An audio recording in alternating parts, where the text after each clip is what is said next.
Good afternoon. Welcome back again to the Easy Talk. The Easy Talk, they come so quick. That's a sign of age, they say. When things come around so quick. I don't agree with that. I'm still quite young, just a few short of 60. But anyway, we've got some hot topics. You might hear a little bit of ranting and raving from maybe from Prosper, not from Ralph, but maybe from me. Maybe from me. But we're going to get into this particular Easy Talk on the other side of this music intro.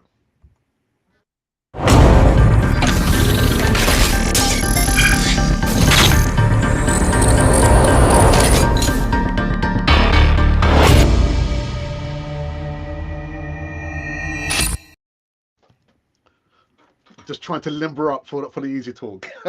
Anyway, good morning, good evening, good afternoon. Welcome back to the channel, Canon 40 TV. But this particular segment is still the #1 segment live show on the platform, the Easy Talk, and it's back to Friday morning, evening, or maybe a Saturday morning, depending on which part of the world that you live in. But like we usually say, just hit the like button. You don't have to subscribe. You don't have to send your money. No, send your money. We need your money. No, I'm just joking. No, yeah, I am joking. I'm joking. Don't send the money. My wife told me to say that. Don't send the money. Anyway, let's say our hellos. So just below, a little bit askew, is Prosper. Prosper, good evening to you. How are you?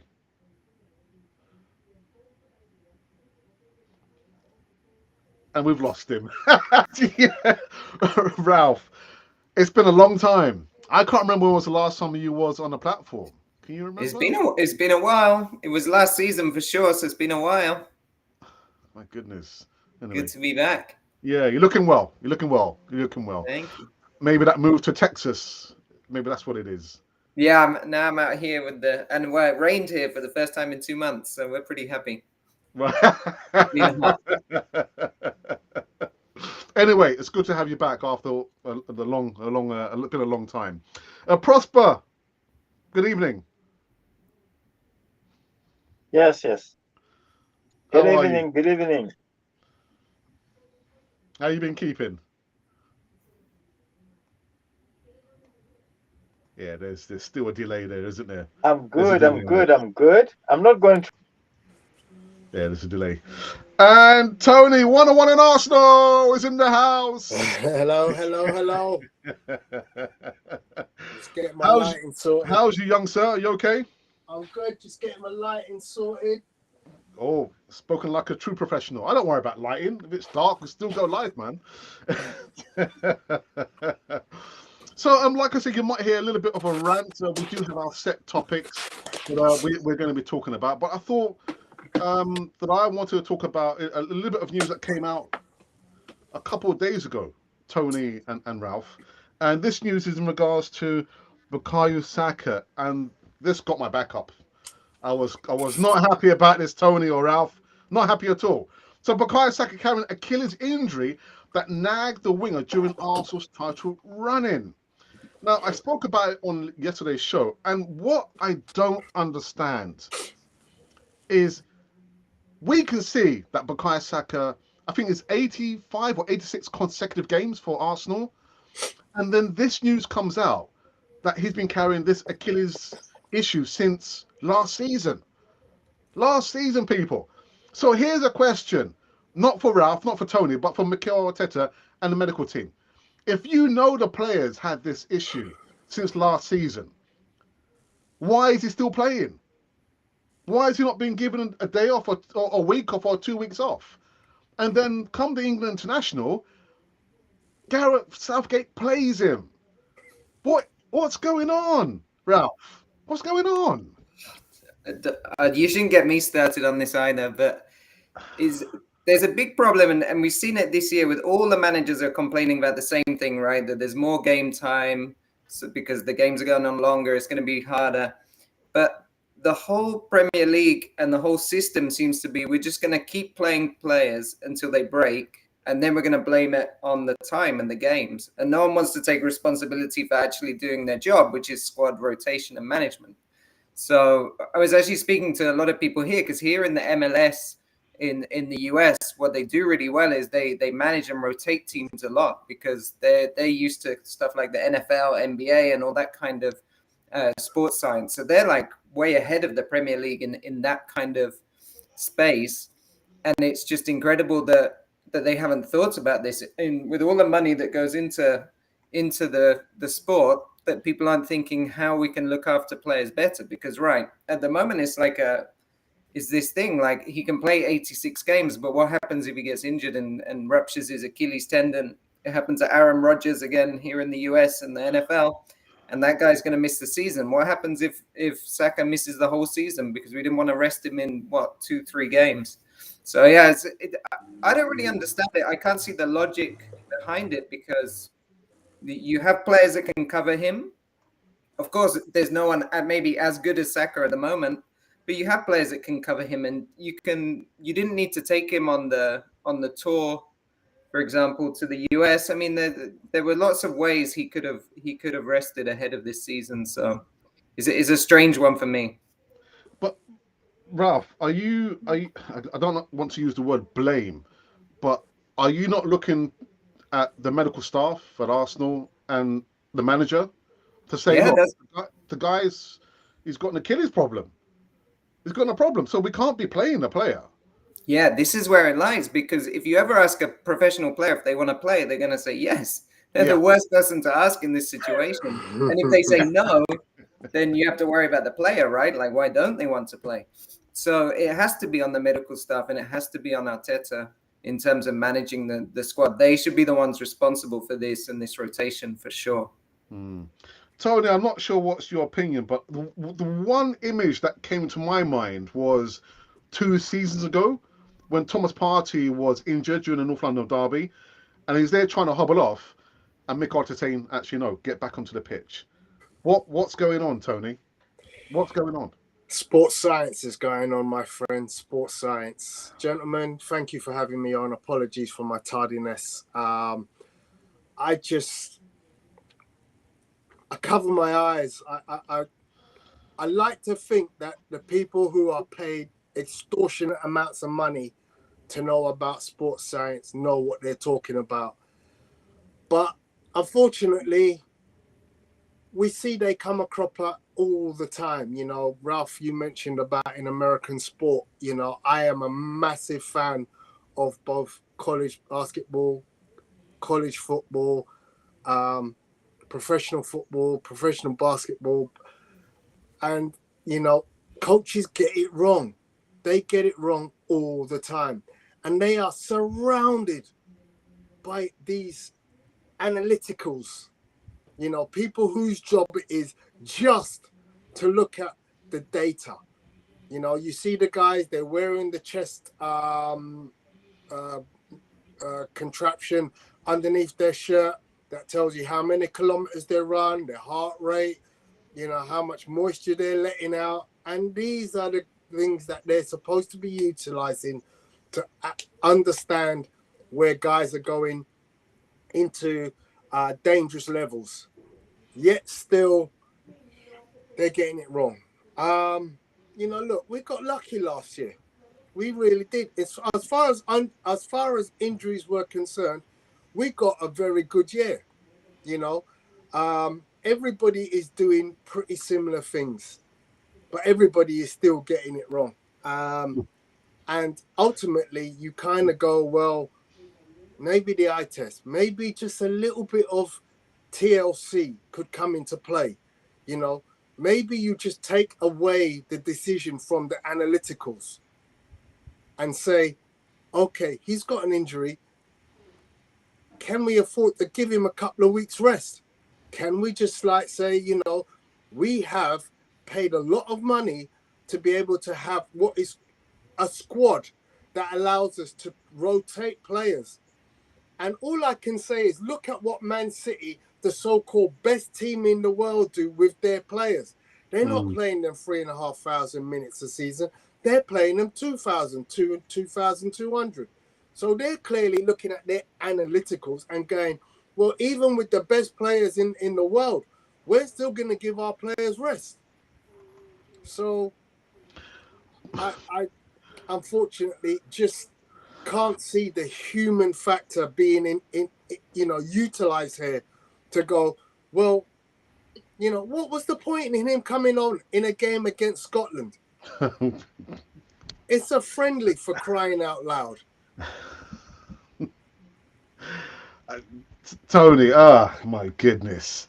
I mean, Ralph said, the players are the worst people to ask, whether, they have an injury. But like I said, with the physiology, that's one thing. But surely the well-being and safety of the player is of paramount, isn't it? So if we've got the data and we're not responding to the data, I don't even know how the news came out. How was it leaked that we now know that since towards the end of last season, that the star boy, as I call him Star Man, had an Achilles problem. And who knows whether he's carrying another injury now, Ralph? Is he carrying another injury now? Yeah. And of all the players that we have, he's the one most likely to get injured because he's getting kicked every game. He's probably suffers the most fouls than any other player. So he's, in terms of who you need to protect most on that team, it probably is Saka of all those people, right? So there's something else I had a little bit of time to research before coming on today, Alex, which is, I don't know where I saw the story about BUKAYO Saka going for some kind of record of appearances. I don't know if anybody else has heard this. Okay, so currently he has the appearance record now, beating Kenny Sansom for consecutive appearances.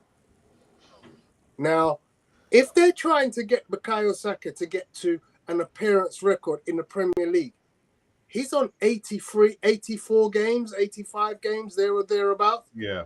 The record is held by Frank Lampard at 164. He's only halfway there. I would hate to think that somebody is going, oh, you're only 86 or 80 whatever games away. Keep going. Because that to me is insane. But Tom, do you think it's because, again, we're just making assumptions here, that the amount of money that they've invested and the amount of time they've invested in BUKAYO Saka, Hell End product is done relatively well, not only for club but also for country as well. But I don't think, we can't be. He's got to carry on because we've invested a lot of money and time in this youngster. And if we do take him out, who are they going to put in that position there? But that's why you have a squad, Alex. That's why you have Reece Nelson. That's why you have Trossard, Gabriel Martinelli, all players who are capable of playing down that flank. We've even seen Fabio Vieira play there. And I'm not saying Fabio Vieira is anything like the quality of BUKAYO Saka, but, you have a squad in order to be able to see what can be done in the eventuality that a certain player isn't available in his chosen position. Goodness. Prosper, are you with us? Or with the Woolwich? He's not with us. He's still having some problems. I need to resolve that before you come back, my friend. Yeah. That news didn't make me happy at all. And I'm not Mikel Arteta's biggest fan anyway. So on top of that, and wasn't there an issue as well a couple of seasons ago with David Luiz, who received a head injury, and he carried on, didn't he? In the game against Wolves, maybe, because it was him and Jimenez, right? And Jimenez he suffered a big injury, but Luis continued. Yeah. Look, I mean, at the end of the day, as Ralph, you clearly made it known, players are their own worst enemy. And in the NFL, my quarterback for the team that I support is Tua Tagovailoa. Last year, he had 2 very famous concussion protocols. The second one should not have happened because he should not have been playing. Yeah. The player himself said he was ready. The coach said he was ready. He was nowhere near ready. In the end, the second concussion, which pretty much happened the moment they threw him back into the fray, ended in him finishing his season. Wow. Players are like that. Athletes are like that. I am in the boxing profession. Boxers are like that. Boxers will go into competition in world title fights knowing, oh, I hurt myself a week ago in camp, but I'll somehow get through it. Right now, I've got almost like a bung thumb, you know, just an accidental jarring of the thumb. It hurts. But does that stop me training? Does that stop me doing the things that I do regularly? No, it's just, you know, a niggly injury. The older you get, those niggles become harder to get rid of. You know, I'm a sportsman. I know how that feels when your body isn't 100%. And I know how it feels to say, I've given it a week's rest. It hasn't quite got round to repairing the way I want it to. I don't feel 100%, but I'm willing to go with that. So, you know, it's on the management. It's on the management to turn around and say, you player, you're taking a week's rest, 2 weeks rest, whatever it takes. Yeah, and I think, and a good point about Arteta, and if you think of him as a player, he would have played through all of those injuries because he was that kind of style of player. But he has to remember that he's in a different role now, right? He's not on the pitch. So I think that sometimes comes through to him when he's thinking about other players too. Really good point. Prosper, are you with us?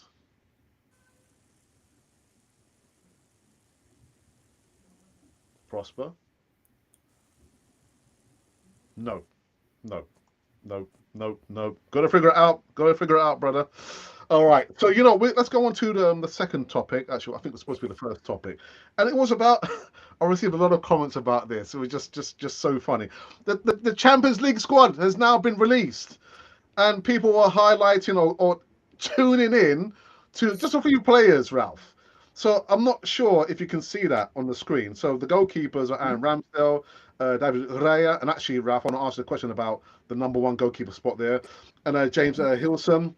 And in the defender, people are saying, why is Cedric Suarez there? I said, don't ask me, ask Mikel Arteta. And then who else did we have? Oh, yeah. And in the midfielders, people were annoyed about Mohamed El Neni. I was thinking, don't ask me. I'm just showing you the squad that he's chosen there. So, Ralph, to you, are there any surprises in the squad you can see? Well, I don't think there's huge surprises because who else are you going to have? I mean, Suarez particularly. Also, you've got Lino Sosa, right, the teenager, because we loaned out Tierney and Timber's injured, and so we don't actually have that many defensive players, especially that can play on the left. So, I mean, in that kind of respect, it makes sense. I also think, correct me if I'm wrong, but if we were to want to bring in some youngsters, if they're under 21s, you have like a certain amount you can bring in anyway. So you don't have to register them now and kind of burn that. So for me, it all makes sense. And again, it's what we were just talking about, right? It's a squad. So it's not necessarily that we're going to see every single player here get minutes, although you might do because, fingers crossed, the sixth group game will already be qualified, and then we can actually rest some players, which would be nice. So I think for me it makes sense. It's what we've got, and of course within that we've got I would say our first 11 or more, 14, 15 that are going to see most of the minutes. Did you just use the word rest? We don't rest our players, you know. What are you talking about? I'm optimistic. Tony, any surprises in the squad? Not really. I mean, I guess when you mentioned the lineup for tonight, and you went, there's going to be an elephant in the room with regard to the Champions League squad. I was like, who's that? And I thought, is he actually referring to Cedric? Is that the elephant, or is it Lino Sousa? But yeah, as again, Ralph has said, I kind of feel like, you know, those are your players that you can choose, but you have the full access to the under 21s. So you could at any time just play and, you know, bring in an under 21, remembering that you've got 11 substitutes, of which you can play 5. You know, there might be an opportunity in game 6 of the group stage to blood some youngsters, give them some experience. Your Ethan Nwaries and Rua Walters, etc. So yeah, I'm not surprised. Okay, all right. So we're going to try for the last time with Prosper. Prosper, are you hearing us? Can you hear me? Can you hear us? It's not going to work. It's not going to work. Unfortunately, I'm going to have to remove him from the stream. Yeah, I tried. I tried. I tried. All right. So I think what we'll do, we'll take a break. Well, let's go into the live chat and see who has joined us on this latest segment of the Easy Talk. So we've got one of our moderators who's Ashley D says, "Hey up, Gooners, Easy Talk time with Alex and the Crazy Gang." Then we've got Emerson. So good evening, Alex, Ralph, and Prosper. Well, Prosper didn't prosper, unfortunately. And we've got actually saying that the gang has gone. We haven't gone. We're still here. We're still here. There you go. And Tony too. Well done. Well done. Hey, Emerson. Colin says hello. What's that? Chat room, and hit the like button across your fingers because Arteta. Here we go. And the media team says a 22-year-old with a nagging Achilles is just fine. Don't drink the Kool-Aid. I've said all I had to say about that. You know, I just, for me, it just beggars belief. And like you said, guys, why play him in the international? Did he really need to play in that game there? No, he didn't. He didn't. And actually, Ralph, what about his family? What about his representatives? Would they not be saying, "Don't play"? No. That's a good point too, right? I mean, the one thing, what I was starting to think about with the national team is, I remember what Alex Ferguson was very good at, was that Ryan Giggs never played a friendly for Wales pretty much because he was always injured just before the international break. And how much of those injuries were serious enough to miss a game, you will never know, right? But that was maybe something that Arsenal could have been thinking about. If he really does carry this injury, then don't even send him to the camp. I mean, one of the games was a friendly. It was only one game as a qualifier where England are pretty much assured of qualification. So it wouldn't have been a huge deal, I think, if he didn't even make the trip at all. So maybe that's something to look at. And yeah, right, you're right. There's other people. There's his representatives as well. Most players today at that level will have their private people that are giving them training, fitness, nutrition, everything that can also speak to that and be maybe independent of the club as well. So there's lots of ways you can be pushing the case if you do need a rest. Yeah, but something is clearly not working, Ralph, because again, the news has come out that he's had the Achilles. He's been playing through the Achilles issue. So something clearly is not working there. You know, you got the medical team, you got the coach, you got the manager, your representative, and still you're playing with an injury, which could be exacerbated. I mean, the thing is that, you know, look, I've read what Arteta said in his interview today at lunchtime about, you know, he's come back, he's feeling fine, he's training okay. All elite players carry injuries. And as I said, you know, me, myself being an athlete, even at my, you know, heady years, you know, injuries are part of sport. And yet we do pretty much know that with impact sports where you're receiving blows on a regular basis, you're actually concussing your muscles. Yeah. So if you get a tackle hard on your shin, that's concussion to the shin bone. You know, there's concussion to the thigh, there's concussion to the calf. All these areas that you're getting knocks on regularly is a form of concussion. Then, of course, you're heading the ball. You know, there's talks about not allowing youths to head the ball because, you know, that could have long-term damage to the brain. So overall, we're still, you know, learning this whole thing of sports science. And we've just said, you know, look, we know that people will just play with injuries, and some are able to do so better than others. You know, I wish Abu Dhabi could have played with an injury. You know, such was the unfortunate, you know, response to his continuous range of injuries that he suffered. But I just think that there comes a point where common sense should come in and someone should say, you know, look, you played football all through the summer. When everyone else was resting, you played for England during the summer. And then you came back straight in and played in pre-season friendlies. Have a week off. Go home. You know, it's not unusual in American football for some players to just go, right, you're off for a week. Wow. Wow. But Tony, I'll ask you the question. Well, it's not a question, it's a statement and a question. In boxing, they say that sometimes the boxer is the last to know when it's time to hang up the gloves. I believe boxers are the first to know when they should hang up their gloves, but they just don't want to admit it. But what would you do if you're Bukayo Saka? Would you just say to the boss, you know, actually, you know, I'm not feeling well, I'm feeling sick, and you just detach yourself from being selected? What would you have done? What would you do if you're Bukayo Saka?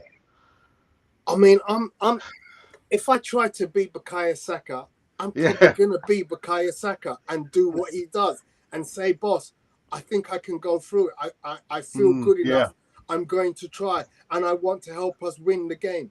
You know, look, we've an important game on Sunday against Everton, a place that we haven't won in a number of years. And if I'm Bukayo Saka, I'm like, boss, we need this result. We need these 3 points to stay in touch with the leaders of the Premiership. I want to be part of that. I know I can do it. And, you know, I look at his performances of late, and some of the performances haven't been great. Yeah. You know, and you kind of go, well, is that not another reason for Arteta to go, well, I'll tell you what, I'm going to let Reece Nelson have a little run out just to see, can he do something that you're not actually doing at the moment, influencing the game? And then maybe I bring you on at 70, 80 minutes.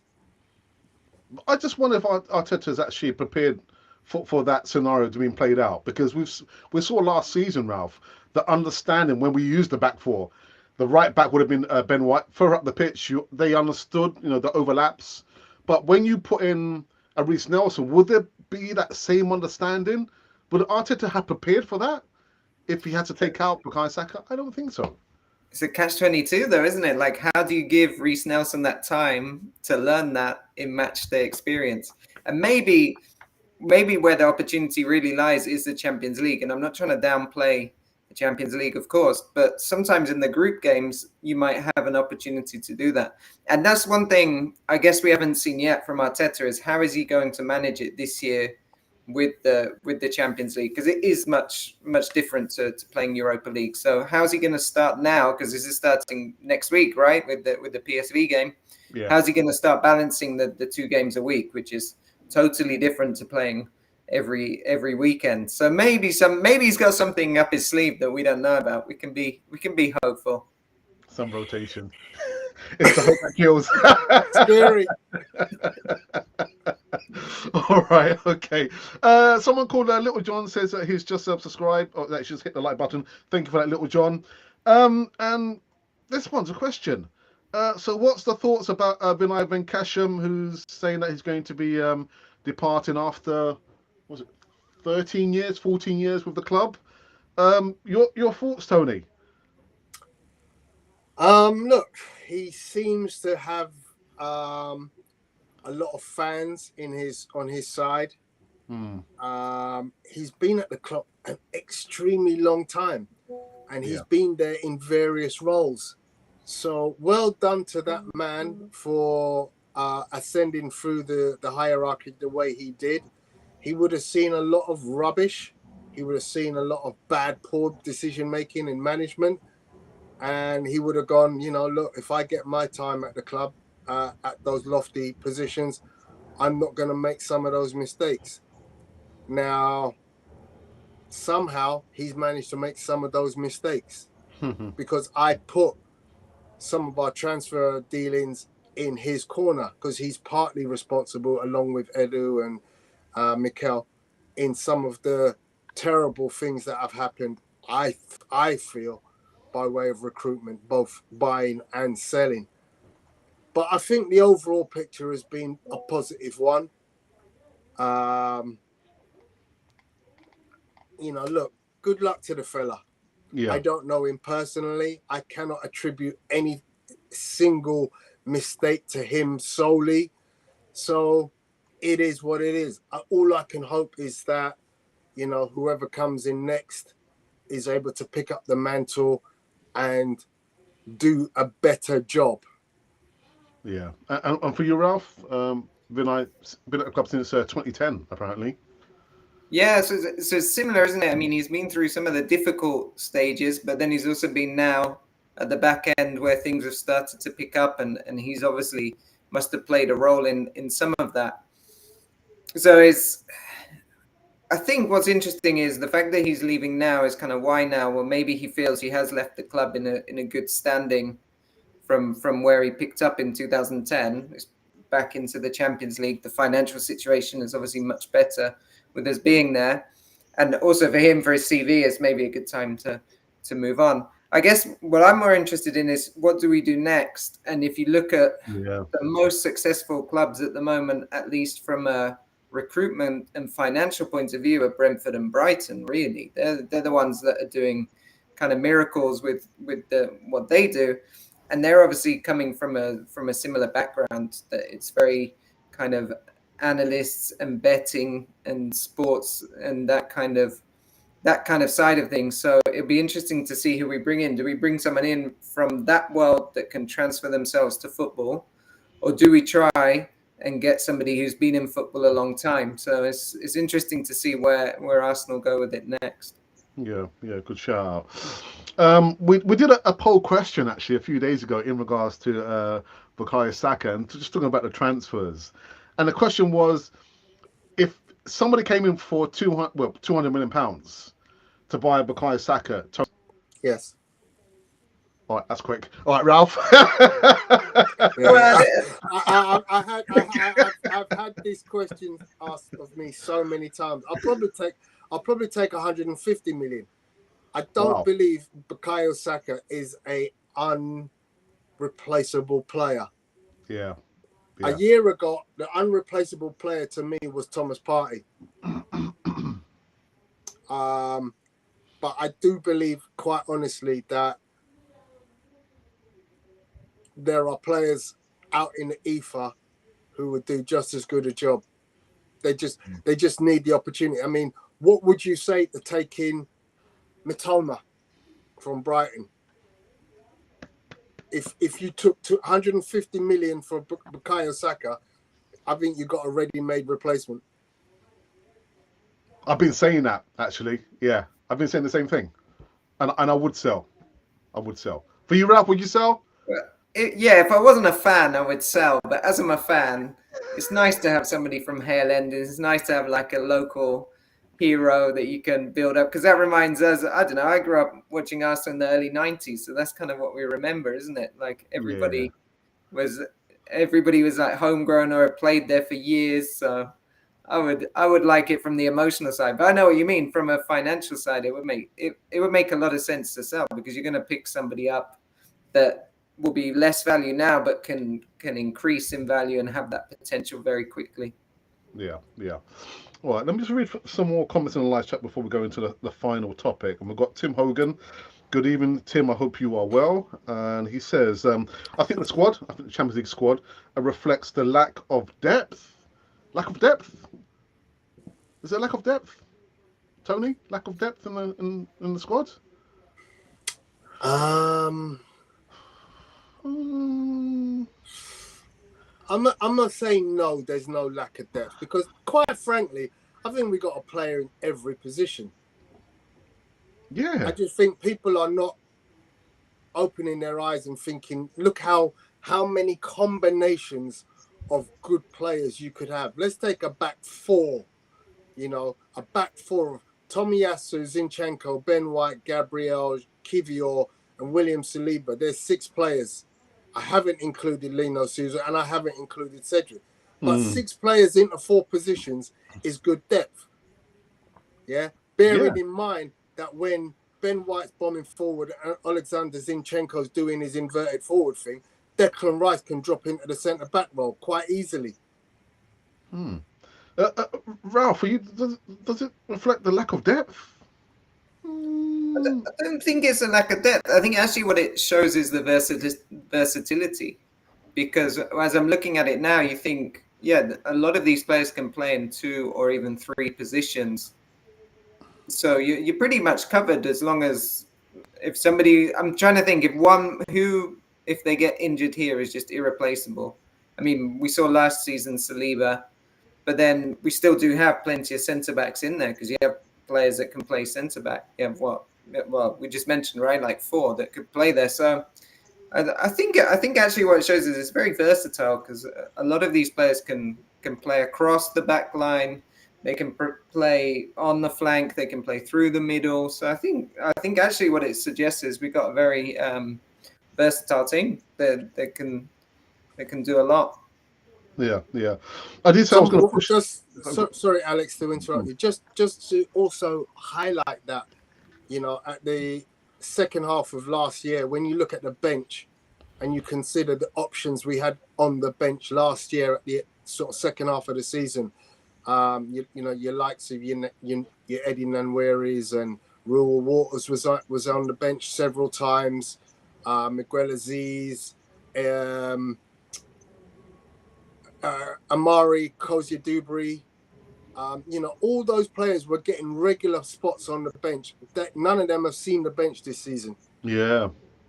So that tells you they've done such a job to ensure that the backups are good. Now, when we see the 11 subs on the bench on Wednesday night, we might suddenly see something different. But I honestly believe that we've got plenty of cover in so many positions now that you're not going to see so many of the occasions where you'll see those youngsters on the bench. Hopefully we'll see them on match day 6 of the Champions League, but not before.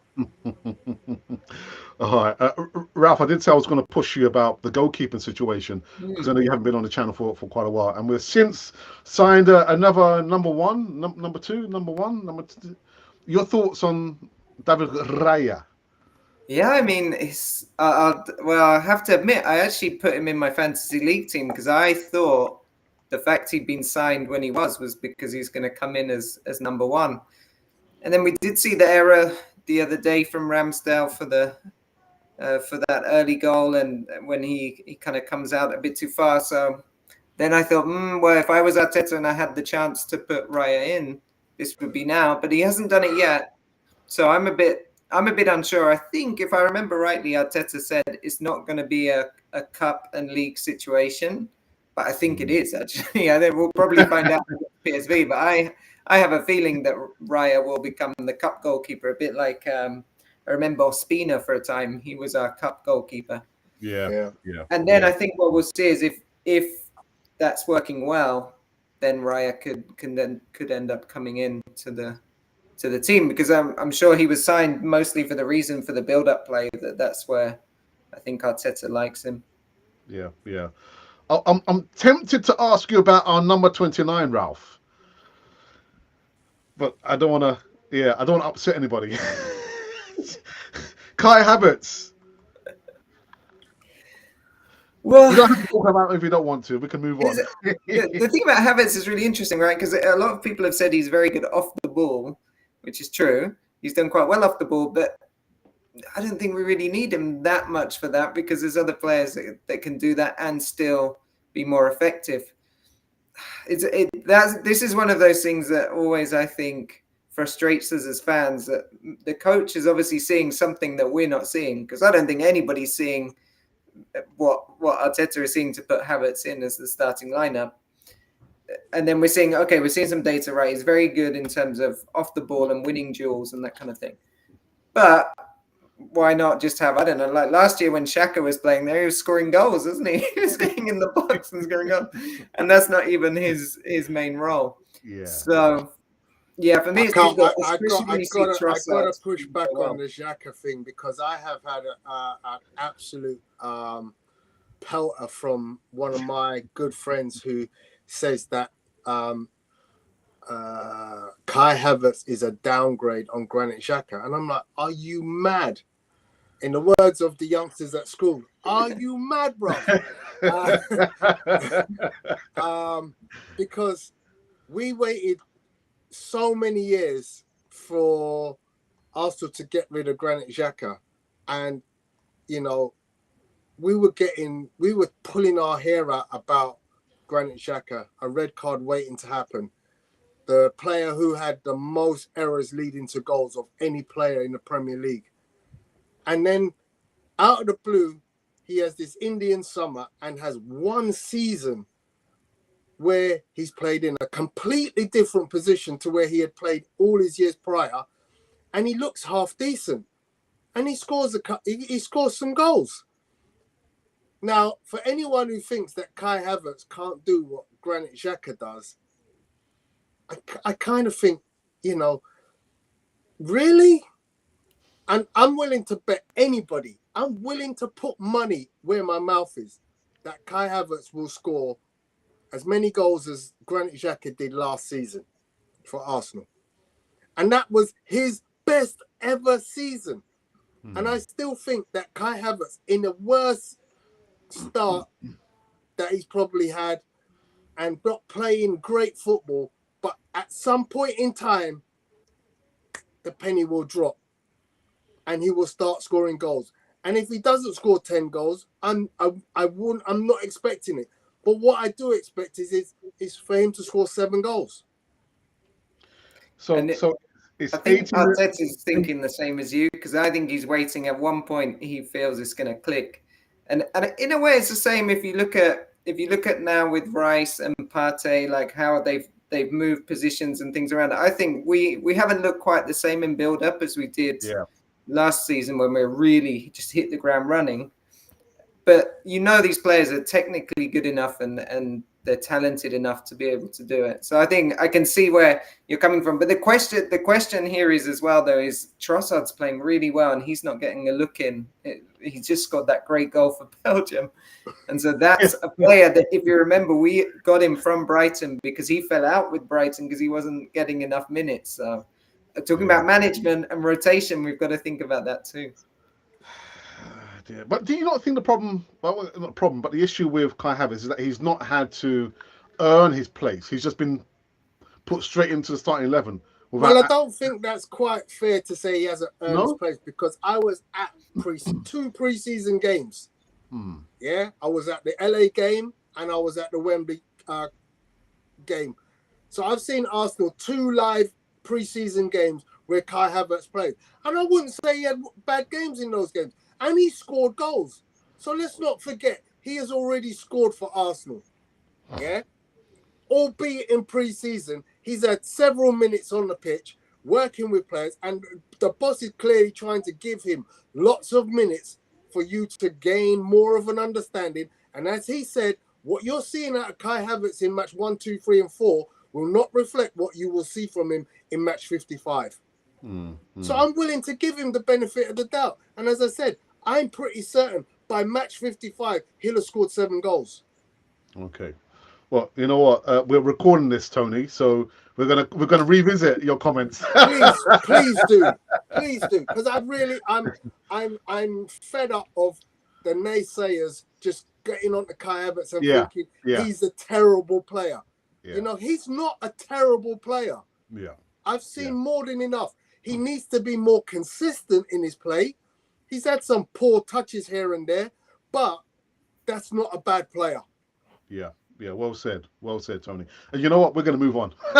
Let's move on. So there's a game on Sunday against the Toffees versus the Gunners. Can a Toffee beat a gun? Well, a cannon? No, it can't. It can't. But we don't have a good record going to Goodison Park, Ralph. Your thoughts, man?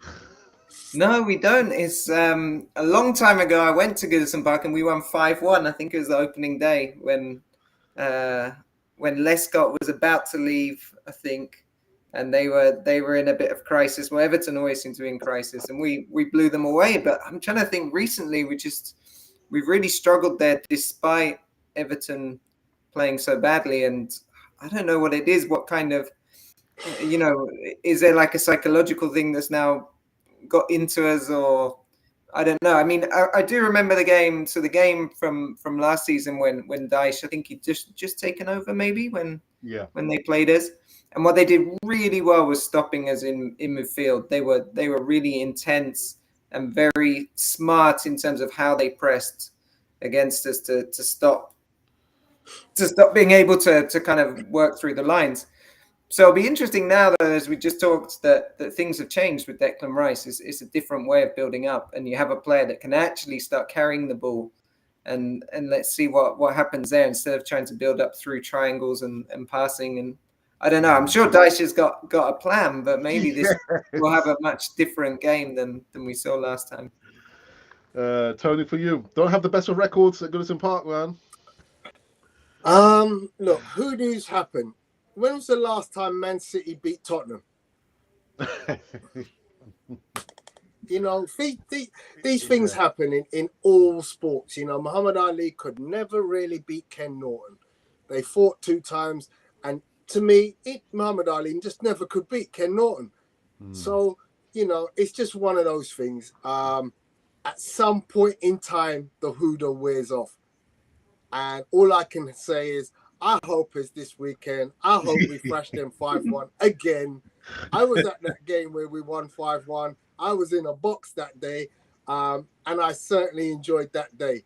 I've had many enjoyable days at Goodison Park, so I'm hoping that we can rekindle some of those older results that we had when we used to go up there regularly and trounce that team. Nice one. So that said, let's go into live chat for the last time before we wrap this one up. And I've had what's one here. Oh yes, from Glenwyn, who says, even fellow Gooners and Gooneresses, how are we all doing? We're doing fine, thank you for that. Listening, the UEFA squad is as strong as it can be. However, El Neni is a yes sir. Is he a yes sir? Is he a yes man? To be able to do exactly what he's expected at the business end of the group stages. Suarez left back or right back? Left back or right back? Cedric Suarez, Ralph. Both. He's capable of playing in both positions. Yeah. Strong left and right footed. And one here from Emerson says that the only surprise was a Hilson over Hein. Did Hein not go on loan? I think that might be why Hilson was chosen. Yeah. I think he has. I know Hein was at Reading, wasn't he, or something last year? Yeah, I'm not sure. Glenwyn goes on to say, one thing that was also need to consider, does Saka have a clause in his new contract so that is perhaps binding but still not raw? I don't think so. I don't think so. I heard that exact statement by someone else recently. And I honestly don't think there is a player alive who has that. Even the great Kylian Mbappe, if you're injured, cannot play. Yeah, there's nothing in the clause. I don't believe that. And here's one for you, Ralph. Glenwood says, Ralph, I have been thinking, who you look like? You look like Clint Dempsey. I don't know, really. What about you? Really? When I was younger, before I had the beard, I used to get Frank Lampard a lot. But since I got the beard, I think that stopped. Clint Dempsey? Okay, that's interesting. What else do we have here? Carl, who's the resident Liverpool supporter, says, Saka to Liverpool, yes please, for £130 million would be fair. You think Bellingham is worth £103 million? Well, that's what Real paid for him. I thought he had a blinding game, actually. Jude Bellingham. What a rising star, Tony. 4 goals in 5 games or something like that for Real Madrid so far. Outstanding player. I mean, I think the value is actually way under what it should be. I think they've got a real bargain. Yeah. What a player. God, dearie me.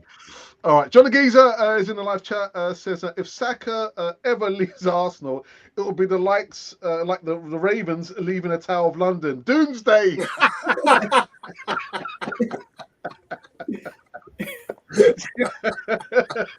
The bells. Sorry, Ralph. Do you want to say something, Ralph? Or you're all right? No. You're gonna. I was just thinking, but that's what I think as a fan. is don't put me in charge of the money because I turn it down as a fan. 2 of the 6 you mentioned are subject to often being unavailable. What's that? 6 defenders. Possibly. Yeah? Is that what he's talking about? Okay. Arsenal's best signing in the last 20 years. I've seen that on Twitter. They reckon it's Mesut Ozil, our former number 10. What else do we have here? Arteta. Arteta has to be Arteta revolution. Okay, and then Glenwyn says, "Yeah, baby Ralph. What a point that is about Kai Havertz. Listen, we've said we're not gonna let him get on with it. Let Arteta do what he needs to do. And stuff about what about Dennis Bergkamp? When he came, people said the same thing, that it was rubbish, and look how he turned out. So we owe him that grace. Give him the time. And well said, Tony. What did Tony say? If we could say that, what? It was about Kai Havertz. Oh right, there you go. Yeah. Problem with Kai Havertz. Oh, please don't, Ashley, please. Problem with Kai Havertz. He comes from a bang average club to a top club where the football standards are a lot higher. He's probably still in shock in such a dramatic move. I disagree. I mean, to counter that point about a bang average club, well, a bang average club just supplied the world's best club with their centre midfielder, which is Kovacic. So if you're saying they're a bang average club, well, they somehow seem capable of having players who are going somewhere else and doing good things. And they've won 2 Champions League inside a decade, haven't they, as well? So bang average, not bang average. But anyway. Just a few more. Carl says, I hope you stuff Everton. That's because he supports Liverpool. That's why. And Tim says, agree with Tony. I think we can face Everton with a lot of confidence. I hope so. You know what? Actually, just something I'm not sure. I think Glenn wouldn't mind me sharing this. So we're sharing some comments on WhatsApp. And what he said is that maybe Arteta has a block, because don't forget he played for Everton before he came to Arsenal, and maybe he's transmitting that block onto the players, because we don't have the best record going to Goodison Park. Is there a mental block from our manager Ralph, because he played for Everton? That's interesting, right? So almost he's giving them too much respect from him having played there. I hadn't really considered that, but it's not a crazy thought. Although I think I would say our bad record, maybe predates Arteta as well. So yeah. He hasn't been able to turn it around, although he's turned around most of the kind of bad records we had before that. And Emerson says that Dyche will have a game plan. Although he has a new strike force, they may cause us problems. And Colin says yes, it was in reference to the defenders. And John says he reckons it's going to be 3-0 to us. A Havertz hat-trick, Ralph. I would like that. There we go. Would love that. And then the last one for the evening. Who else picked up great positions and support the team? The bench players, the fans, and the vendors in the stadium. Do you know what? We have come to an end on the latest Easy Talk on this Friday night. I know, actually. What time is it in Texas, Ralph? 2:30 p.m. We've got all afternoon here. There you go. Guys, Whereabouts in Texas are you, Ralph? Just out of interest. In Houston. I went there in 2019. Nice. Home of the Rockets. Oh yeah, very good. No, I've been here watching Houston Dynamo, the MLS team. Cool.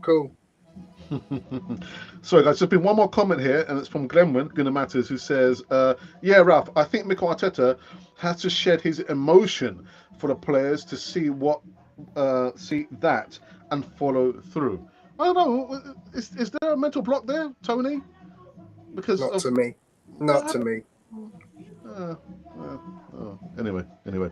All right, so that's it, fellas. Tony is also on another platform, 101 on Arsenal, and I will remember to put the link for the channel in the description box. Tony, it's been a pleasure having you back on the platform, man. Always a pleasure, Alex. Thank you very much. And Yeah. you, Ralph, it's been again a pleasure to converse with you, gentlemen. Brilliant. Nice one, Ralph. Nice one. All the way from Texas. Thank you. It's been good to be back. And just, I wanted to quick shout out to Paraguay Arsenal, because I'm in the Paraguay Arsenal Supporters Club. We're celebrating our 10-year anniversary next Saturday. We got a big dinner there down in Paraguay. I saw that, by the way, Tony. I saw that. Yeah, my cousin used to play at Texas A&M, so Ooh, nice. go Aggies, go Aggies. So I remember to leave Ralph's social media links as well as 101 on Arsenal, and I imagine Tony, the fellas will be doing a watch along on Sunday. Is that right? That's correct. Yeah. Brilliant. So make sure you tune in, guys. Anyhow, this segment of the East Talk is over. It's over. Cannon Fodder, the channel for Arsenal fans all over